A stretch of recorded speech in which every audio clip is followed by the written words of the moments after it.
seorang guru mengajar santri, mengajar seorang murid tentang ilmu agama, maka di situ sudah terjadi proses amar ma'ruf nahi mungkar. Ya tadi yang saya sebut bahwa kalau ngomong soal amar ma'ruf nahi mungkar, pelaku organiknya siapa? Otomatis pesantren. Beragama itu pada prinsipnya adalah bersumber pada ilmu pengetahuan. Ya. Jadi semua muslim harus berpatokan pada ilmu sebelum beramal. Nah, gitu. cocok. Jadi belajar dulu, ngaji dulu gitu kan ya. Baru setelah itu melakukan amaliyah, baik itu ibadah maupun amar ma'ruf nahi mungkar. Assalamualaikum warahmatullahi wabarakatuh. Pemirsa Suara NU, bagaimana kabar semuanya? Mudah-mudahan sehat walafiat. Sesi kali ini kita akan berbincang dengan narasumber hebat kita, salah satu tokoh Nahdlatul Ulama, anak muda NU yang saat ini juga menjadi pengurus Yayasan Pesantren Kananga di Menes, Pandeglang, Banten. Di sini kita akan berbincang, ngobrol, diskusi soal fenomena sosial berkaitan dengan amar ma'ruf nahi mungkar yang kerap disalahpahami oleh sebagian kelompok masyarakat Islam sehingga memunculkan asumsi-asumsi liar yang seolah-olah menghilangkan makna asli dari amar ma'ruf nahi mungkar itu sendiri. Nah, Assalamualaikum Pak Kiai Haji Nur Khalid. Waalaikumsalam warahmatullahi wabarakatuh. Sehat Pak Kiai? Alhamdulillah sehat Mas Ariel. Gimana aktivitas ini, masih lancar? Alhamdulillah lancar. Nah Kiai, tapi bicara soal Suara NU, kayaknya beberapa pemirsa di sini belum begitu banyak tahu nih soal aktivitas Pak Kiai, kemudian soal sehari-hari Pak Kiai. Mungkin bisa juga disampaikan sekilas Pak Kiai itu dulu pesantrennya di mana, kemudian sampai menjadi seorang tokoh muda NU yang menurut kami layak untuk dijadikan sebagai seorang guru ya. Silakan Pak Kiai, mungkin bisa bercerita kepada kami gimana berproses dulu Pak Kiai. Ya, terima kasih Mas Ariel. Ya, sebenarnya sebutan tokoh muda itu terlalu berlebihan lah. Sama, kita adalah warga NU gitu. Nah, kebetulan saya pesantren dulu di Jombang, di pesantren Mambaul Ma'arif Denanyar Jombang. Kemudian setelah itu kuliah di UIN Syarif Hidayatullah Jakarta. Terus sekarang bantu-bantu mertua di pesantren Kananga Pandeglang gitu. Mungkin itu perkenalan singkatnya ya. Mantap. Kalau sudah mendengar kata pesantren Jombang dan Anyar, wah itu sudah populer lah kalau di tanah Jawa ya. Termasuk pesantren Kananga di Banten sangat populer. Oke Pak Kiai, kita mau ngajak ngobrol soal fenomena yang terjadi di masyarakat muslim Indonesia. Soal kaitannya dengan amar ma'ruf nahi mungkar. Kita tahu bahwa istilah itu mencuat ke publik, yang sebenarnya kan itu istilah di dalam syariat Islam, yang Al-Quran aja menjelaskan itu. Sebenarnya Kiai, saya ingin memulai dari pertanyaan yang sederhana. Apa sebenarnya amar ma'ruf nahi mungkar dalam perspektif fikih dan syariat Islam? Ya. Terima kasih Mas Ariel. Jadi sebenarnya hampir juga dipahami oleh semua muslim dari awam maupun alimnya ya. Bahwa amar ma'ruf menyeru kepada yang ma'ruf, menyeru kepada kebaikan, dan al-mungkar mencegah daripada kemungkaran. Itu istilah yang baik gitu kan ya. Suatu ajaran yang luar biasa gitu. Nah, memang belakangan ini kita melihat ada proses-proses pelaksanaan pelaksanaan amar ma'ruf nahi mungkar yang diusung oleh beberapa kelompok sehingga menimbulkan citra negatif. Seolah-olah kalau amar ma'ruf nahi mungkar itu selalu menimbulkan keonaran, keresahan, terus kekerasan dan seterusnya gitu. Iya. Nah, ini memang harus kita urai sebenarnya soal amar ma'ruf nahi mungkar ini. Pertama Mas Ariel, kalau misalkan kita menyebut kata al-ma'ruf sebagai ajaran agama, dan al-munkar dipahami sebagai bagian dari hal-hal yang harus dihindari oleh agama, dianjurkan untuk dihindari oleh agama, maka al-ma'ruf dan al-munkar ini diketahui melalui apa? Jelas melalui ilmu agama. Nah, kalau ini diketahuinya melalui ilmu agama, maka kita akan memahami bahwa yang dibutuhkan dalam proses amar ma'ruf nahi mungkarnya adalah belajar ilmu agama. Dan sistem kita dalam masalah amar ma'ruf nahi mungkar, syariat Islam sudah memerintahkan untuk belajar agama. Dalam sebuah hadis disebutkan tolabul ilmi faridatun ala kulli muslimin wa muslimatin. Jadi menuntut ilmu agama itu wajib bagi setiap muslim dan muslimah. Tidak semua ilmu agama, tetapi ilmu agama yang pokok-pokok saja. Yang fardunya ini adalah fardu ain. Nah, karena ada juga bagian lain ilmu agama yang kewajibannya itu ditetapkan dengan fardu kifayah. Yaitu apa? Untuk tafakuh fiddin. Nah, untuk tafakuh pendalaman agama itu kewajibannya adalah fardu kifayah. Nah, ketika dalam proses amar ma'ruf nahi mungkar, seorang guru mengajar santri, mengajar seorang murid tentang ilmu agama, maka di situ sudah terjadi proses amar ma'ruf nahi mungkar.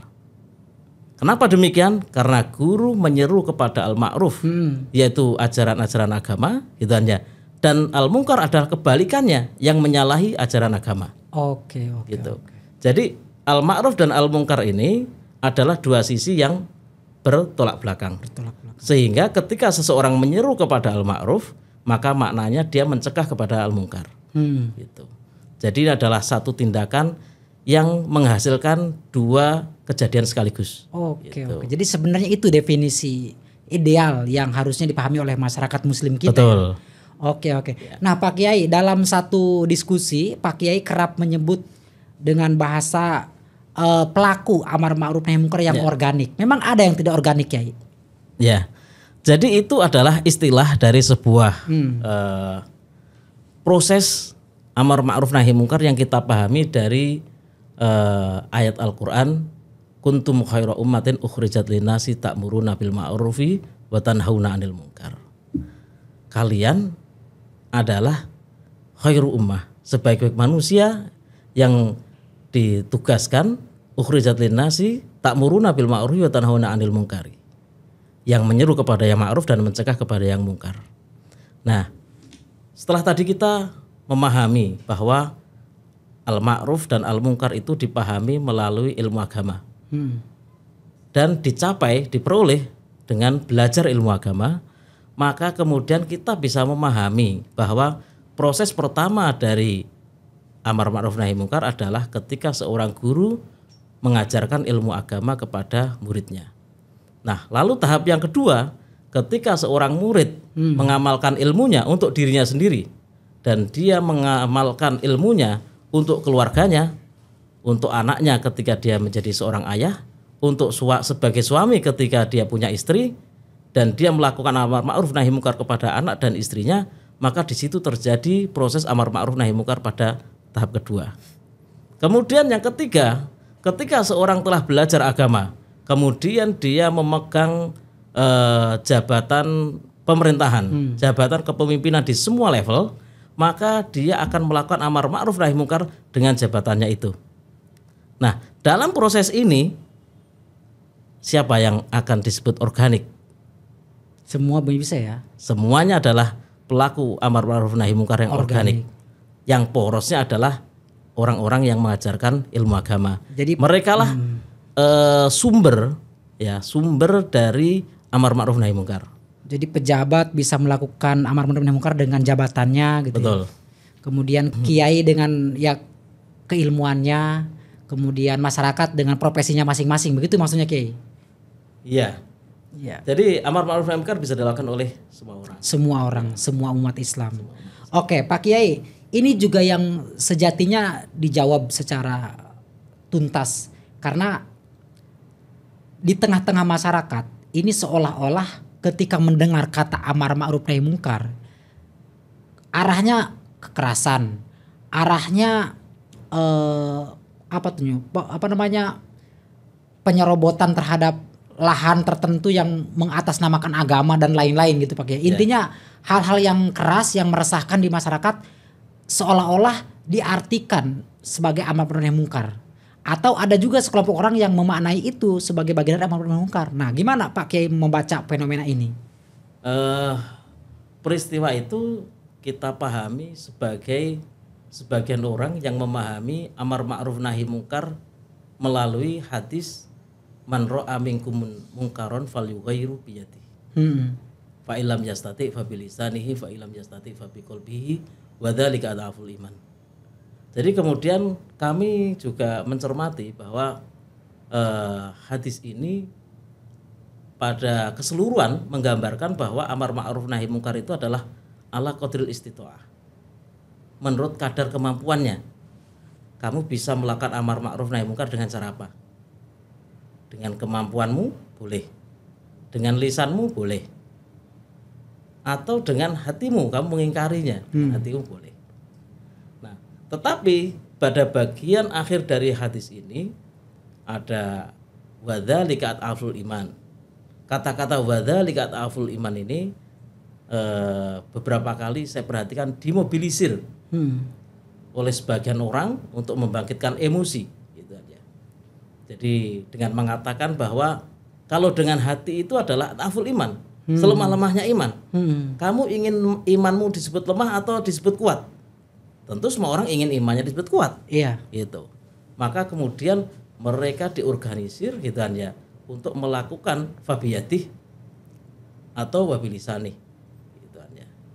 Jadi dari bagian akhir nih, sehingga makna yang seharusnya ini menggambarkan bahwa itu adalah ala qadril istita'ah gitu kan ya. Itu tidak muncul gitu kan ya. Karena semua orang berusaha untuk dimanipulasi gitu kan ya, bahwa amar ma'ruf nahi munkar itu adalah dengan yang terbaik adalah dengan membuat orang keluar dari batas kemampuannya. Oke. Jadi seperti itu ya soal fenomena yang terjadi. Tapi Pak Kiai melihat fenomena soal pergeseran makna dari amar ma'ruf nahi munkar itu sendiri, kira-kira apa yang mesti dilakukan kita sebagai muslim agar hal itu tidak membuat bias sehingga mencitrakan Islam menjadi buruk gitu Kiai? Ya. Yang pertama memang kita harus memahamkan masyarakat, ya, memahamkan kaum muslim bahwa amar ma'ruf nahi munkar itu adalah tidak jauh dari kehidupan kita. Ya. Kalau kita sebagai suami istri kita, itu adalah bagian kita untuk melakukan amar ma'ruf nahi munkar. Mulai dari proses mengajarkan ilmu agama, kan ya, sampai kemudian mendampingi, mengingatkan gitu kan ya, mana-mana yang boleh, mana yang tidak boleh menurut agama. Termasuk juga ketika kita diberikan seorang anak, kita yang punya kewajiban untuk mengajarkan ilmu agama kepada dia. Kita ajarkan ilmu agama, itu adalah al-ma'ruf, ilmu agama gitu kan ya. Terus kemudian setelah itu kita memantau bagaimana dia dalam kehidupan sehari-hari. Apakah dia menjadi seorang taat atau tidak. Nah, itu di situ proses amar ma'ruf nahi munkar. Jadi amar ma'ruf nahi munkar itu bukan sesuatu yang jauh harus di sana. Harus di sana. Tapi amar ma'ruf nahi munkar itu ada di depan mata kita. Oke. Nah, Kiai, kita juga sepertinya memang harus diberikan penjelasan lagi nih soal sebenarnya apa dalil yang mungkin bisa menjadi dasar kenapa kemudian amar ma'ruf nahi munkar ini mesti sama-sama kita lakukan agar kita sebagai umat Islam ya semakin kokoh, kuat keimanannya. Dalilnya Kiai mungkin yang bisa diuraikan di sini kira-kira dalam Al-Qur'an mungkin atau hadis. Ya, banyak sekali Mas Aril sebenarnya dalilnya ya. Yang pertama yang tadi saya sebutkan di atas tadi yang menggambarkan bahwa amar ma'ruf nahi munkar itu adalah sebuah sistem ya, sebuah sistem kita mulai dari belajar sampai mengamalkan. Nah, yang kedua itu yang ayatnya kuntum khairu ummatin ukhrijat lin-nasi ta'muruna bil ma'ruf wa tanhauna 'anil munkar. Kemudian ada lagi yang menggambarkan perintah amar ma'ruf nahi munkar, wal takum minkum ummatu yad'una ilal khairi ta'muruna bil ma'ruf wa tanhauna 'anil munkar. Itu dalil-dalil yang bisa kita telaah lebih lanjut kayak ya. Termasuk yang tadi hadis yang man ra'a minkum munkaran falyughayyiru bi yadihi. Fa illam yastati fa bi lisani fa illam yastati fa bi qalbihi wa dzalika al-afdal iman. Nah itu banyak masalah sebenarnya dalil-dalil. Tapi Pak Kiai, ketika kita menjalankan amar ma'ruf nahi mungkar, ada nggak sih pakai syarat-syarat tertentu atau batasan-batasan tertentu yang kira-kira mesti diperhatikan oleh umat Islam? Para ulama sudah menjelaskan itu bahwa dalam amar ma'ruf nahi mungkar itu tidak boleh menimbulkan kemungkaran yang lebih besar. Oke. Misalnya ketika kita melakukan nahi mungkar menyebabkan kita terancam, terbunuh misalkan itu, atau orang lain di sekitar kita menjadi terbunuh, gitu ya. Itu disebutkan di Syarah Nawawi, itu bagian yang tidak boleh. Jadi menimbulkan kemungkaran yang lebih besar. Itu tidak boleh. Tidak boleh. Syaratnya amar ma'ruf nahi mungkar itu harus menimbulkan kemaslahatan. Harus dengan hati-hati. Bahkan diceritakan dikatakan oleh para ulama, seyogyanya dengan menggunakan bahasa yang lemah lembut supaya hasil maksud gitu. Iya. Oke, Pak Kiai, ini saya juga akan menyinggung soal yang terjadi di masyarakat. Ketika misalnya misalnya ada di satu daerah di mana ada peraturan yang sebenarnya peraturan itu kalau dikaji, ditelaah lebih lanjut itu mengarah kepada intoleransi. Tapi ada sekelompok ormas, sekelompok masyarakat juga dari pemerintahnya sendiri itu menertibkan, mengimplementasikan peraturan itu, tetapi dengan cara-cara yang ternyata memunculkan masalah baru gitu. Nah, bagaimana itu Kiai? Apakah itu juga disebut amar ma'ruf nahi mungkar? Pertama, kita memang harus mendetailkan dulu perkaranya apa. Oke. Perjelas dulu. Seperti tadi itu, misalkan orang buka warung pada waktu bulan puasa, apakah termasuk kemungkaran? Nah, itu jelas itu dulu, gitu kan ya. Sehingga kita harus ketika kita sudah tahu hukumnya, gitu kan ya, kita bisa ngomong, gitu kan ya. Kita bisa ngomong apakah itu bagian dari amar ma'ruf nahi mungkar atau bukan. Gitu. Tapi Pak Kiai menilai itu apa? Yang orang buka warung di bulan Ramadan itu termasuk kemungkaran nggak? Tidak lah. Tidak ya. Karena begini ya, kita harus melihat bahwa banyak orang yang mungkin lagi musafir, tidak berpuasa, terus kemudian perempuan yang lagi haid tidak puasa, atau non muslim yang tidak puasa, mereka kan butuh untuk kebutuhan makan. Gitu. Oke. Nah Pak Kiai ini sebelum masuk ke yang penutup, sebenarnya secara umum kondisi umat Islam kita dalam konteks amar ma'ruf nahi mungkar, kalau Pak Kiai menilainya seperti apa? Tentu kaitannya nanti dengan kerukunan, dengan toleransi, dengan kebersamaan. Pak Kiai secara general aja menilai, memotret masyarakat Muslim Indonesia. Amar ma'ruf nahi mungkar seperti yang tadi sudah kita sampaikan di awal ya, bahwa seharusnya bisa dijalankan dengan cara yang smooth ya, dengan cara yang baik gitu, melalui sistem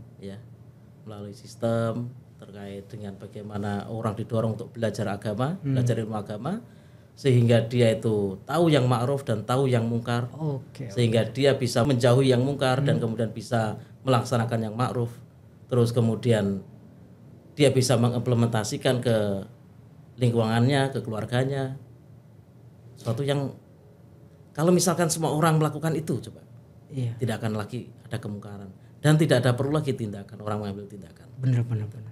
Berarti kata kuncinya yang di awal Pak Kiai tadi ya, pendidikan agama. Betul. Pendidikan oleh muslim ya. Muslimah itu menjadi kewajiban mencari ilmu. Betul. Siap. Ya. Berarti penting Pak Kiai pesantren itu ya. Sangat penting. Ya tadi yang saya sebut bahwa kalau ngomong soal amar ma'ruf nahi mungkar, pelaku organiknya siapa? Otomatis pesantren. Punya peranan penting untuk amar ma'ruf nahi mungkar. Wah, luar biasa. Dia adalah hulu dari semua kegiatan amar ma'ruf nahi mungkar. Oke. Pak Kiai terakhir nih. Bagaimana agar kemudian masyarakat Islam Indonesia kita ini tetap bersatu, tetap menjunjung tinggi nilai-nilai Islam, tetapi juga tidak merusak tatanan ketatanegaraan kita yang sudah diamanatkan oleh undang-undang, demokrasi maupun Pancasila. Ini sebagai sebuah harapan atau juga refleksi dari Pak Kiai. Gini Mas Aril. Jadi kita itu dalam kehidupan berbangsa dan bernegara ini kan sebagian dari aturan-aturan itu sudah dibuat oleh pemerintah. Seyogyanya diserahkan kepada pemerintah, dipercayakan kepada pemerintah, dan kita mendorong pemerintah, mendukung pemerintah untuk melaksanakannya. Dengan cara itu maka kemudian proses kegiatan amar ma'ruf nahi mungkar, kegiatan toleransi itu tidak bertabrakan. Karena semuanya terkoordinir atas nama negara. Oke. Meskipun yang katanya ada beberapa orang yang menilai kami tidak mau menitipkan ini karena pemerintahnya berpotensi zolim gitu. Gimana Oke? Ya tidak boleh kayak begitu. Tidak boleh begitu.